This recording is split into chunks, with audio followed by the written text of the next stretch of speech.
Hey folks, elder law care attorney Patrick Kelleher, coming to you from elderlawcare.com. Folks, got a great question from one of our YouTube subscribers here today. Hey Patrick, what are the benefits of naming a co-trustee in my estate plan? Folks, from my experience, naming a co-trustee in your estate plan could either make or break your estate plan. Folks, pull up a chair, get your pen out because you're going to learn a lot. Folks, from my experience, I say to you, and I say to my clients, you're the expert of the family. Your attorney ought to be the expert on estate, elder law, trust law. And the deal is you work together to co-create, customize your plan in a trust design meeting in step 1 of the process. Step 2 of the process, get all your treasures into your treasure chest. Step 3, very simply, keep a good eye on it to keep the dust and the rust off that treasure chest for things like law changes, life changes with health, finances, and relationships.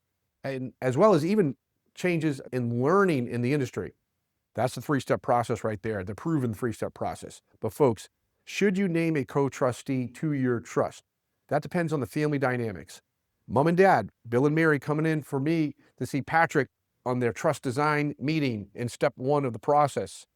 So long as Bill and Mary have all their cognitive faculties firing, they have all their marbles, so to speak. Yes, most certainly, Bill and Mary should be co-trustees of each other's trust. They should have equal access to all their treasures in the trust and so forth. And then in that trust design meeting, they should be naming their most suitable child as their backup trustee. And then if they have 3 children, maybe the second child as a backup quarterback. And then the third child as the third successor right there. So what are the benefits of a co-trustee? Benefits of a co-trustee is flexibility. If Bill's not available, guess what? Mary can manage the assets in the trust and vice versa. If Bill becomes incapacitated, Mary is his disability trustee. Guess what? If Bill and Mary are both incapacitated, they pick their number 1 oldest son, Mo, to be their successor disability trustee and so forth. So disability trustee is so important. And then beyond disabilities, the other D word, sadly, death trustee. And typically it's the same person who's your disability trustee will now step up to the level of becoming a death trustee after you go up to your cloud, because they ought to be intimately familiar with all the treasures in your treasure chest. Co-trustees can be also useful for a family situation, checks and balances.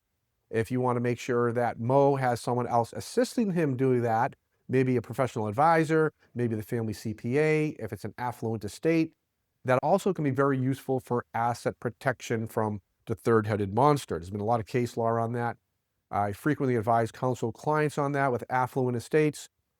You're naming your 3 children, Mo, Larry, and Curly, as beneficiaries of your estate. That's their inheritance. So long as they can manage their own assets in the future, they don't have a disability or drug or alcohol issues or spendthrift issues, yeah, they can be trustee and beneficiary of their own share. However, if you're concerned about them going through a contentious divorce or something like that, maybe they need a co-trustee to also help mitigate and manage the assets with them. Maybe they would need to even resign at that point in time to further enhance the asset protection. So long and short of it, folks, co-trustees can be a very useful thing, especially Bill and Mary, happily married couple, blissful years, they ought to be co-trustees. Children ought to be usually individual successor trustees. On occasion, you can have co-trustees so long as they get along really well. But from my experience, oftentimes too many chefs in the kitchen can spoil the stew, so to speak, and we do not want any conflict at that juncture in life when families already grieving, mourning the loss of their matriarch, patriarch. Emotions will be running high. So think about it again, and your attorney will be able to give you guidance and instructions and counseling on how to pick your very best trustees, because choosing the wrong trustee can send the trust or the treasure chest into the side of the mountain, right? If you choose the wrong trustee and they become what they call a bad fiduciary, they're not following your wishes, they're not following your instructions, that can be detrimental to the plan.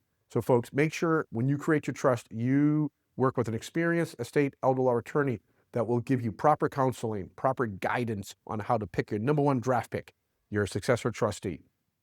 Folks, thanks for joining us here today at elderlawcare.com. Click the subscribe button, click that notification bell, because we'll keep you updated. If you'd like to read more, pick up my books on Amazon. Folks, thanks for joining us here today at elderlawcare.com. We'll see you next time.